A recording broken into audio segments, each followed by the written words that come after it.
What's up, everyone? So you want to know how you can boost your immune system to help battle the COVID-19 disease or the SARS-CoV-2 virus or the coronavirus, whatever you want to call it.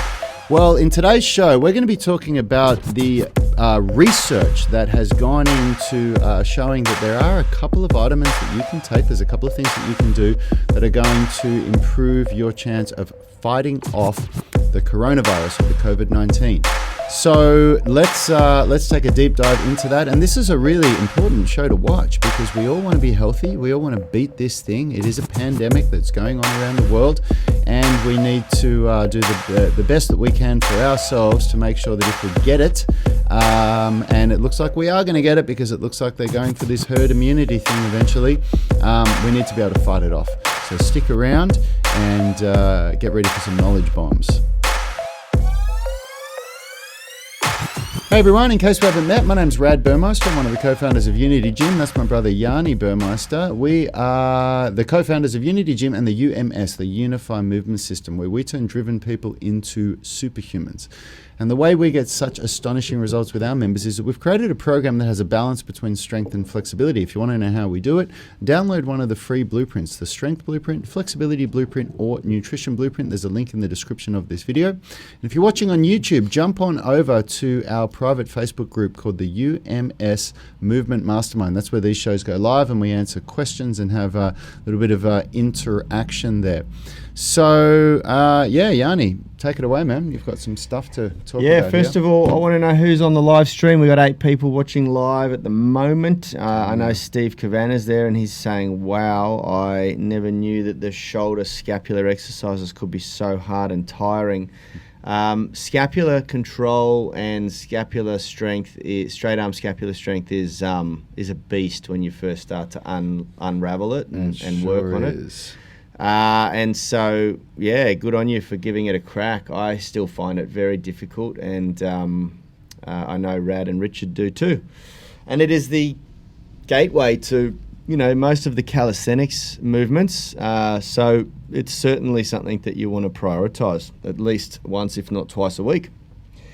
Today we're going to be talking about vitamins. Well, one vitamin which is actually not just a vitamin, it's vitamin D. It plays a large role in how the body sort of encodes protein, and that's why it has been identified as a quite a critical player in the prevention or the reduction in risk of sort of like long-term damage to the lungs. And so it's something that we thought we'd share. Initially, I was just sharing this with my family, and then we were going to do a bit of a live stream to the gym family and our online subscription. And then we thought, no, we'll do it to this group because we can sort of get the information out. Now, full disclaimer, nor Rad or I are nutrition scientists or medical doctors. We do our own research, and I highly recommend that you all do the same thing.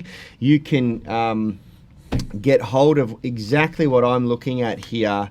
We like a nice dulled down version of the science because we are not scientists ourselves, and the science fraternity, they like to speak in big words and ways that the layman often won't understand. I've got a lot of mentors and a lot of friends who are phenomenal at deciphering this sort of stuff, and one of those is Dr. Rhonda Patrick. She has a brilliant podcast and blog called Found My Fitness. You can find her on, the easiest way I think is her YouTube channel.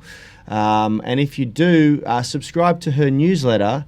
She's got a paid Inner Circle newsletter, which is only like $10 a month US.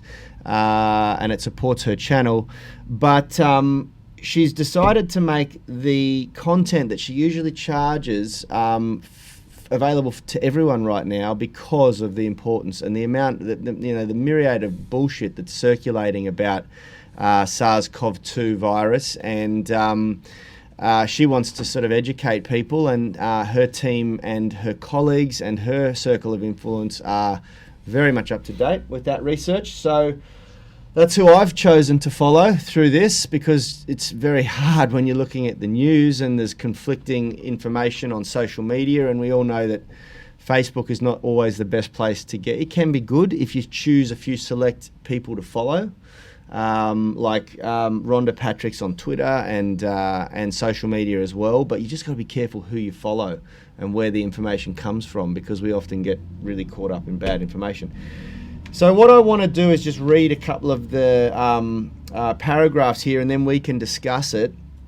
First and foremost, it's really important to understand that vitamin D is not just a vitamin; it's a steroid hormone, and that sort of what she says here underscores its importance and its role in protein encoding. For those of you who don't know, pretty much everything you see and touch is made of different types of protein molecules. And if you didn't know, all hormones in the body are either a steroid or a polypeptide, every single hormone. That's right. So it's just the one of the two categories. Yeah, that's right. So when you hear that it's a steroid hormone, pretty much every hormone in the body is, or a large majority of them are steroid hormones.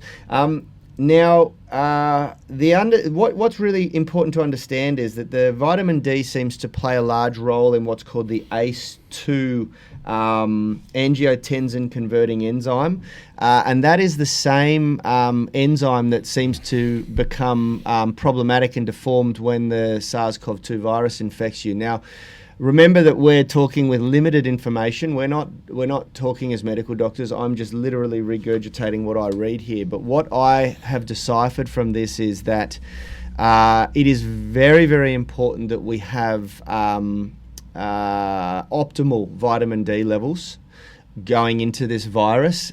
In the event that you get the virus, it attacks this area of the body and it seems to infiltrate through this enzyme called ACE2 and deforms it, and then you can end up with quite bad damage to the lungs. And so this is why we're saying that it's really important to strengthen cardiovascular health and all that. That's all really important. And but we want to try and do everything we can, right? What Rad said at the start of this is true. To date, as far as I'm concerned, as far as I can see, and I've spent a few nights reading up on research so far on this. In human history, we've never come up with an anti-vaccine for a disease or a virus that attacks the lungs like this. So, and there have been many before. We had another SARS virus a few years ago that was pretty bad as well, and it just disappeared on its own accord. We didn't come up with a vaccine for it. So, we have to assume that there is a chance that we're not going to come up with a successful vaccine. We might get a vaccine, but it may not be very effective, and that's what a lot of medical doctors are starting to realize. And that means that the only thing that will essentially work for this is herd immunity, and that means that a lot more people are going to get it. They're going to stagger how many people are getting it so that the healthcare system can cope with it. But if I was you, and this is why we're doing this show, I want to make sure that we're doing everything we can to prevent ourselves from getting a severe case of the coronavirus. And if I was you guys, I would want to do the same thing. So. First and foremost, go out and get yourself some vitamin D.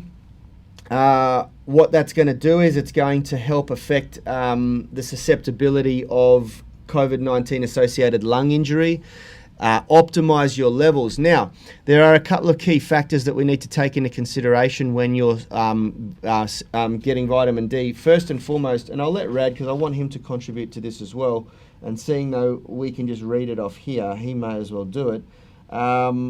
Yay, I'm contributing. Yeah, that's right.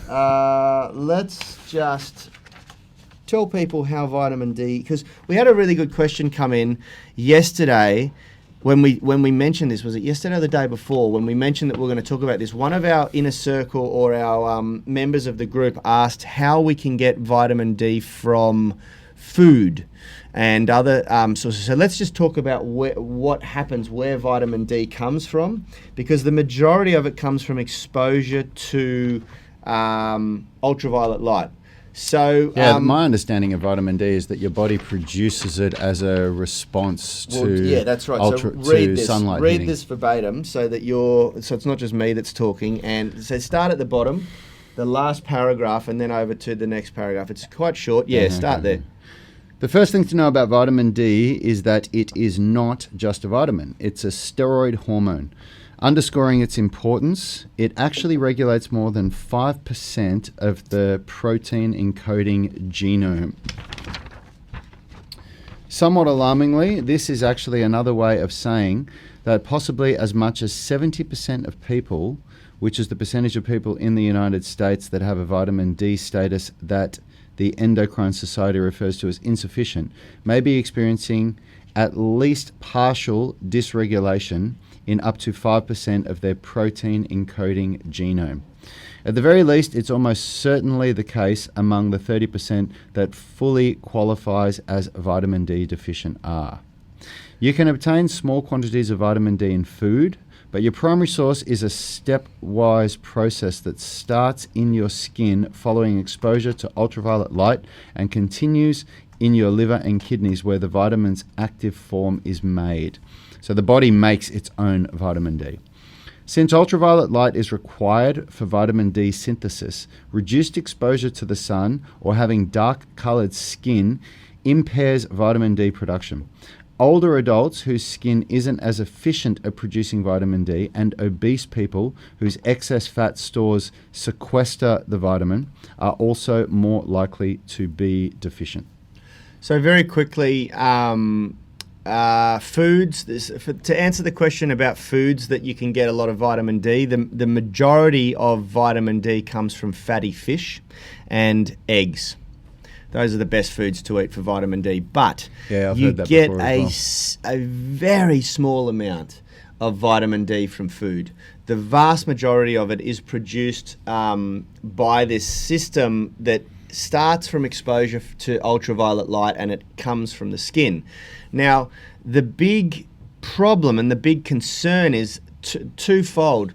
People with very tanned, olive or dark skin produce far less vitamin D than someone with lighter skin because of the reaction to the ultraviolet light.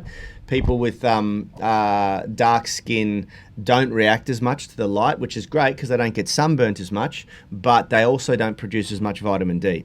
The second factor to take into consideration is that people that are overweight or obese need more. Their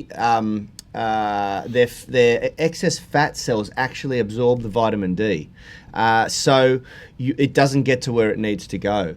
So if you're carrying a bit of excess weight or you're obese, then you absolutely must be supplementing vitamin D, and it's important to to maybe get a blood test, get pathology done to see where you stand on that.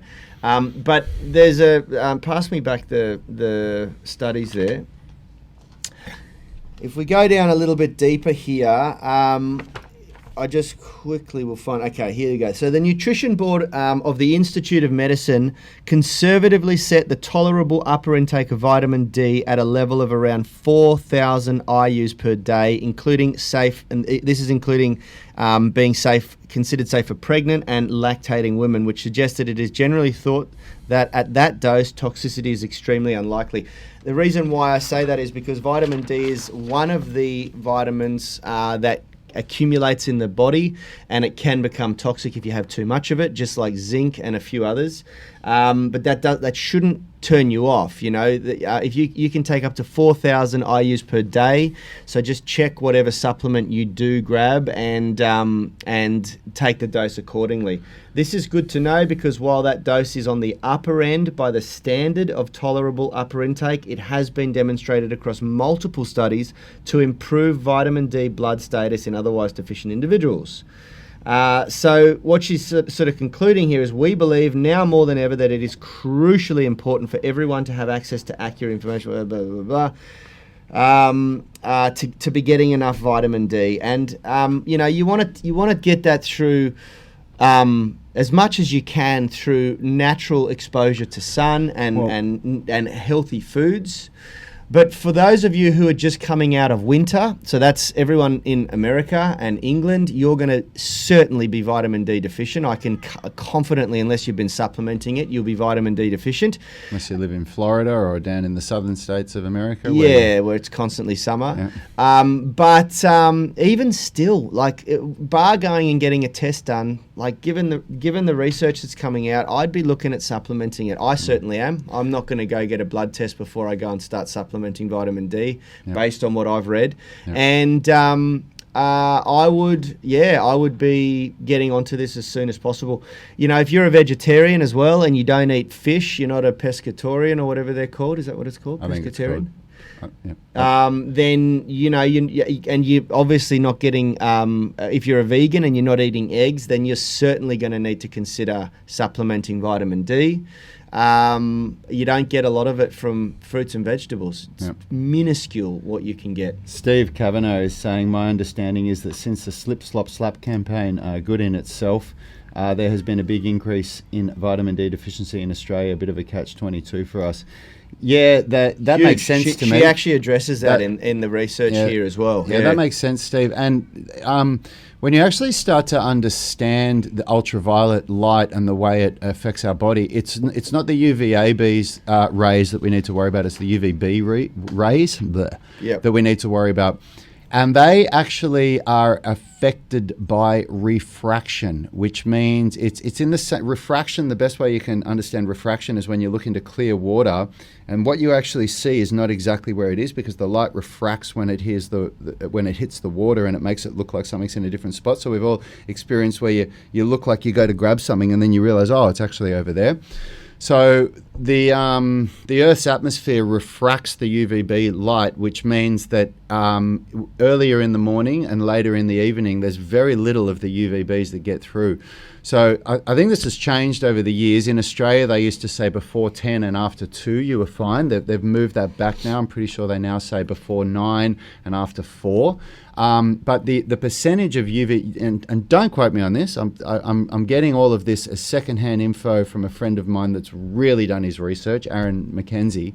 But I remember he was saying that before 9 a.m. and after 4 p.m. in Australia, the percentage of UVB rays is like less than 10% or less than 5% than what it is like around the midday period, which is when most people are at the beach, which means you can spend about an hour in the sun at those times. Like you could go from 8 a.m. to 9 a.m. or from 4:30 to 5:30, and you'll almost get none of the damaging effects of the UVB rays, but you'll get all of the beneficial effects that we're looking for here of the vitamin D development. So, Steve, that's a really good way that you can go about this. And personally, I've been adopting that approach for a long time. If I'm in the sun, from sort of 9:30 until about 3:30 or 4, I will wear sunscreen, and because I don't want to get skin cancer, and I've got moles and stuff on my body.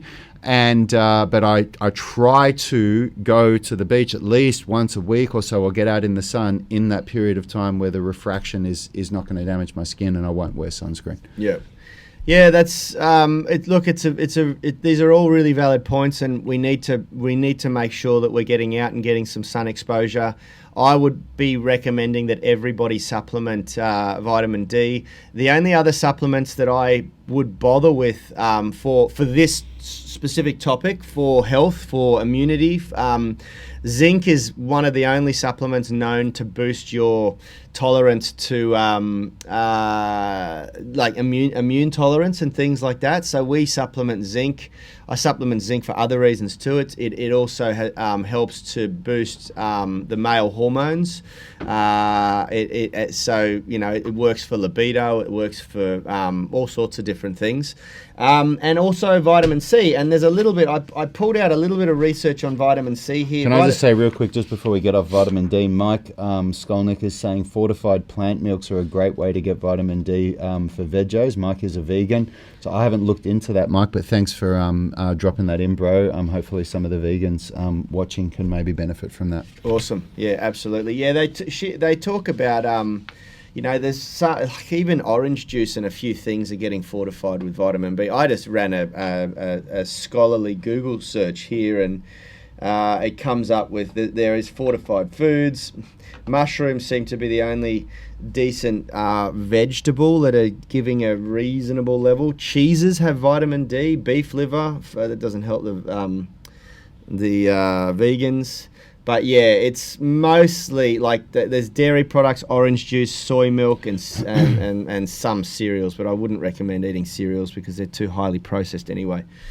Yeah, look, if you can't get it through fatty fish, it seems like salmon, mackerel, and tuna are the best options. Herring is really good. Sardines are amazing. But this is why supplementation comes in, because if you are a vegan, at least for what I've learned about vegans, the people that are really doing it well are supplementing. So you have to. Yeah, I think that's going to be a really important part of your health. Yeah, absolutely. Anyway, let's get on to vitamin C while we've still got time. Yeah, vitamin C is basically good for immune boosting all over the place, and so she sort of talks about here. She did a big scope, and I've got another friend, Dr. Ross Walker, who's a practicing cardiologist in Australia, who has been banging the D and C and E drum for quite some time, and I do believe that vitamin C is really important as well. But what she's talked about here is that there is a lot of research, and she's listed a lot of it here. Vitamin C reduces C-reactive protein among some groups of people. Vitamin C reduces the duration and mechanical ventilation of critically ill patients. Vitamin C doses, large dose of vitamin C, up to 8 grams per day, might reduce the duration of common cold. And there's a bunch of studies linked for that. Treatment with intravenous vitamin C reduced death rates in patients with sepsis and severe acute respiratory failure. It's not going to help us because we're not going to inject it. Some COVID-19 patients report loss of smell and taste, potentially signaling SARS-CoV-2 infiltration of the central nervous system. And there is a lot of stuff that vitamin C seems to help with that. So she's listed a bunch of studies here. I'm not going to go through them all, but that is another supplement that I would recommend you guys jump onto. I would also, I'm just saying, it says here up to 8 grams per day. Seems to be really effective with upper respiratory infection and coughs, colds, and flus. So it's another good one to take into consideration. I won't go too deep into this. 8 grams, is that 8,000 milligrams? Yeah, it's a lot. It's a lot. Yeah, it's a lot of vitamin C. So that's 8 of those high-strength vitamin C tablets. So at least in Australia, the high-strength vitamin C tablets are 1,000 milligrams each. So you'd be looking at having, 4 in the morning and 4 in the evening, I guess. Yeah, that's right. The thing that I want to the study that I want to highlight here, which I was just looking for, but it's on the last page, which I found really interesting, is that vitamin C deficiency impairs fatty acid oxidation, meaning burning fat during exercise. And they've gone through and they did a bunch of studies on this, but what they've concluded is that a lot of overweight people are vitamin C deficient, and they believe that it may be a contributing factor to people who exercise but still can't lose weight. Wow. So something to consider for those of you out there who are trying to lose a bit of weight. Take a look at that research, and if it's enough to get you going, then get supplementing vitamin C as well. Yeah, but there's 3 that we've recommended today: vitamin D, vitamin C, and zinc. Considering the severity of what's going on with this virus around the world, it's kind of like what's really going to go wrong if you start supplementing this stuff, So you may as well do it. Well, people are afraid of the financial, it costs money. It costs money to go out and buy the vitamins, And that's fair enough. I get that. Yeah, and then there's a lot of conflicting information. A lot of doctors say all vitamins do is give you expensive urine.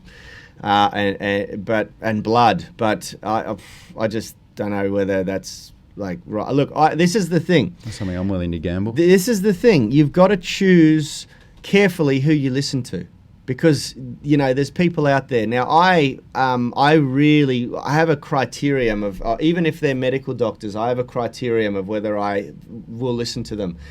And one of the first and foremost is, what does the person actually look like? That's the first thing for me. Like, if a doctor doesn't look fit and healthy and hasn't been able to display that they can create a healthy body in themselves, their health, right, tell me what I've got for the reason I went to see you, and that's it. I don't care about that's your advice. Exactly right. The people that I follow to this depth, they've got to represent health as well. And I'm sorry, there's going to be people out there that are offended. There's a lot of fat doctors, but I just think if you're going to go and get health advice, you wouldn't get financial advice from a broke person. I don't get health advice from an unhealthy person. It just doesn't make sense to me. So that's my first criterion with people, and I've found often that the people that smash taking vitamin supplements are not very healthy people themselves. And of course there's going to be what do you call it? Exceptions to that. But anyway, that's just my personal opinion. I cannot find, Adam here is saying, I cannot find a high quality zinc supplement. You think a mushroom type pill is a good replacement? A mushroom type pill for zinc?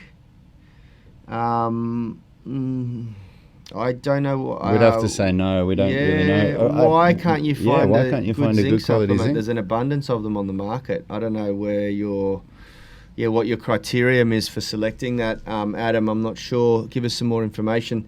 That's pretty much it. Is if there's no other questions coming through here. Just quickly having a look. Tuesday's workout was insane. Thank you guys. You're welcome. Everyone's just Adam. talking about the workout. Yeah.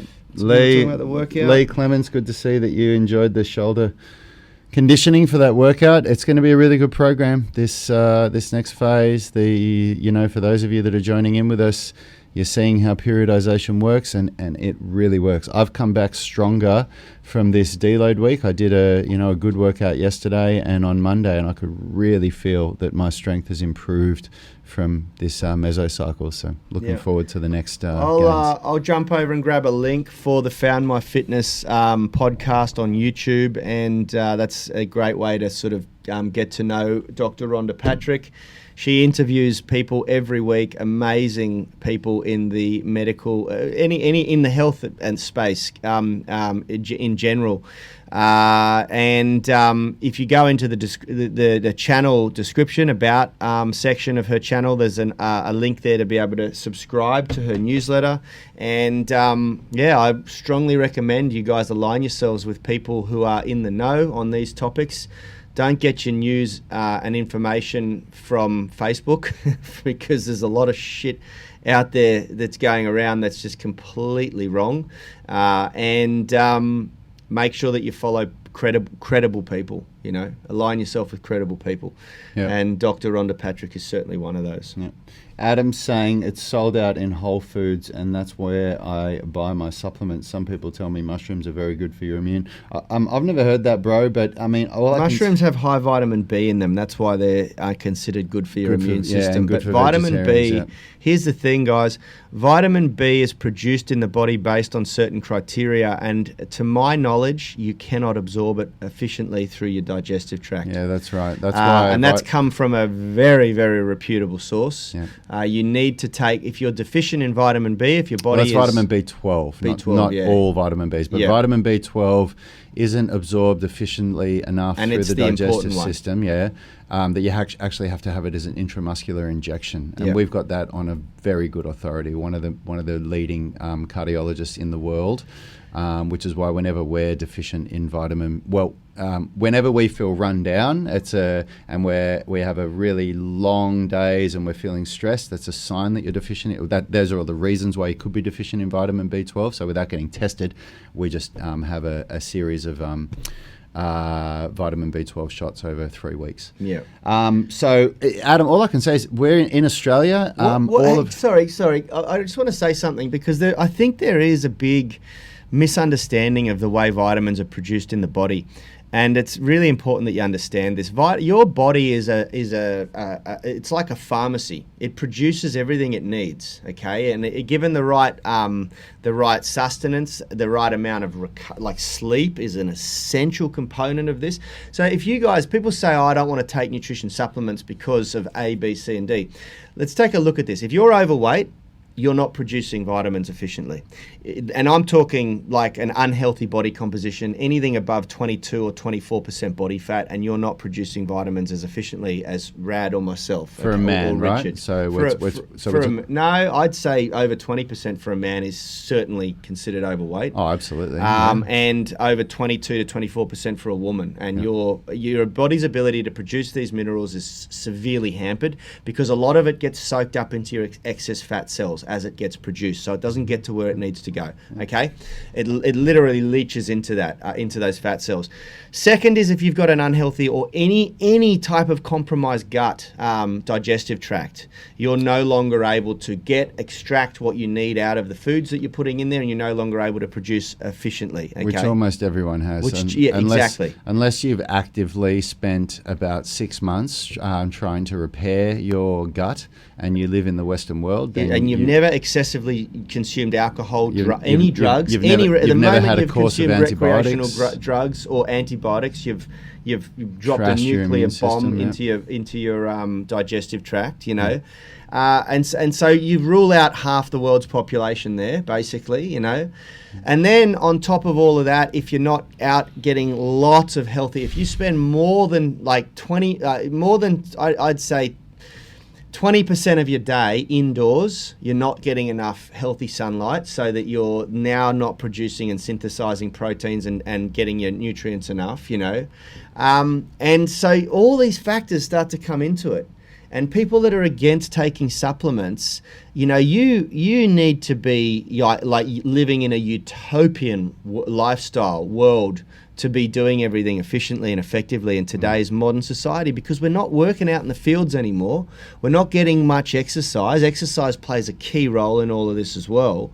And our food and our nutrition is not as good as it used to be because we're eating a lot of processed stuff. You know, we're not eating fresh food every meal anymore, you know, and the food is certainly not coming straight out of the ground, and it's, you know, it's just not as high a quality, it's not as highly bioavailable as it used to be, you know.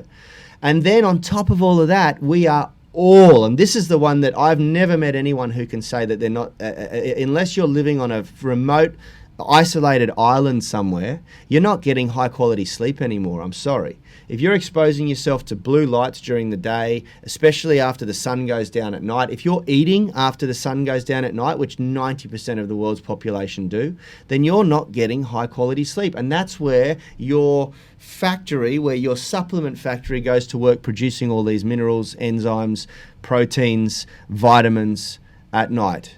So you're not, you know, the latest research and data that's come out of the Salk Institute in California has suggested that if you've got anything passing through your digestive tract at night, meaning if you've eaten within 2 to 3 hours of going to bed, which most of us do, or drunk fluid other than water within 2 to 3 hours, which most of us do, we have wine or beer at night or whatever else you like to do, then you're completely shutting down your body's ability to produce these minerals and vitamins and things like that. So yeah, guys, there's a lot more people out there that would fall into the group of would benefit from taking nutrition supplements than they think, you know. Yeah. I think that most of us do. Yeah, for sure. Absolutely.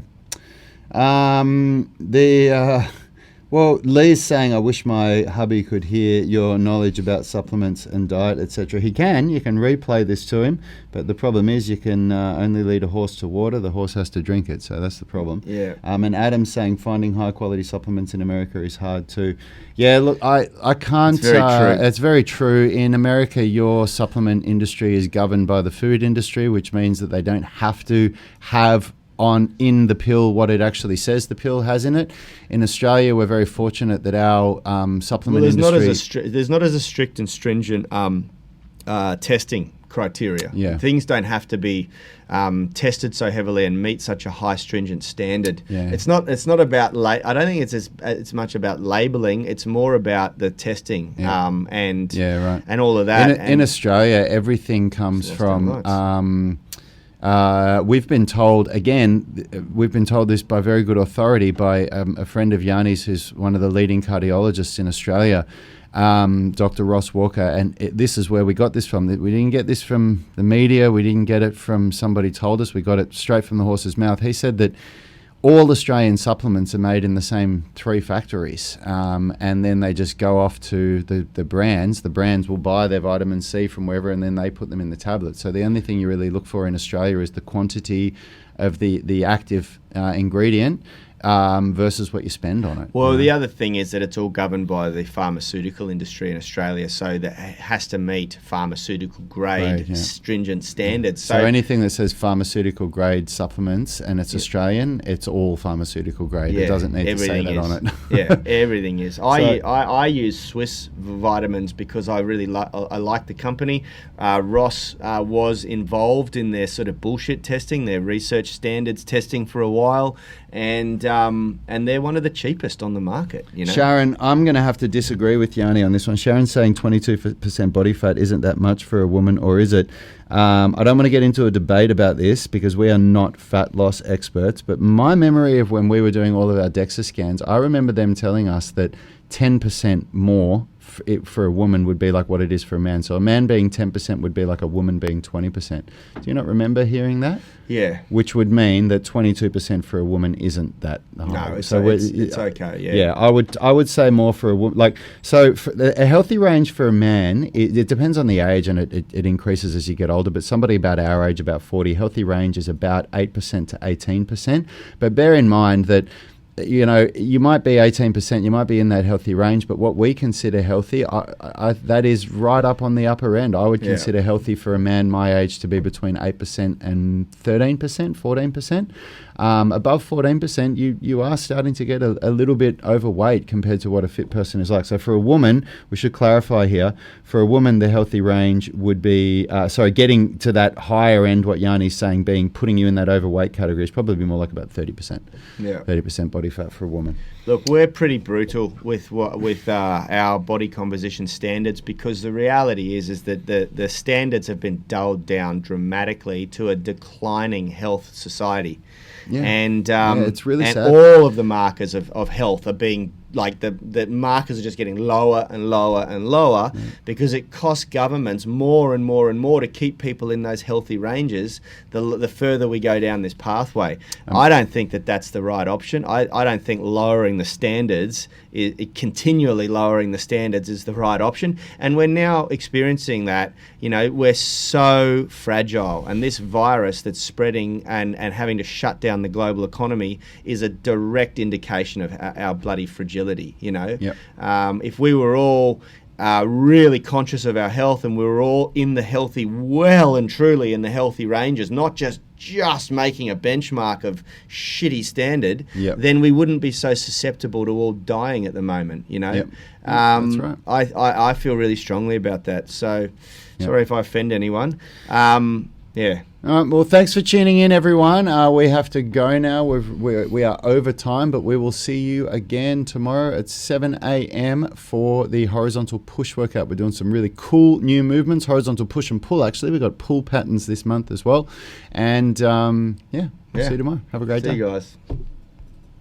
Health is about performance, not just body image. You better be willing to accept what you're going to have to do to get there. We'll start focusing on movement goals, strength goals, flexibility goals. When you nail that skill, that's there forever. The body image goal doesn't get you that far. It's the consistency and frequency that's going to get you there. It's not the intensity. There's no shortcuts to mastery and movement. Destination doesn't change overnight, but your direction will. The gym is not the place to beat up the body that you hate. It's the place to build the body that you love. We are the gym that teaches people how to move instead of just exercise, because we believe that health is about performance, not just body image.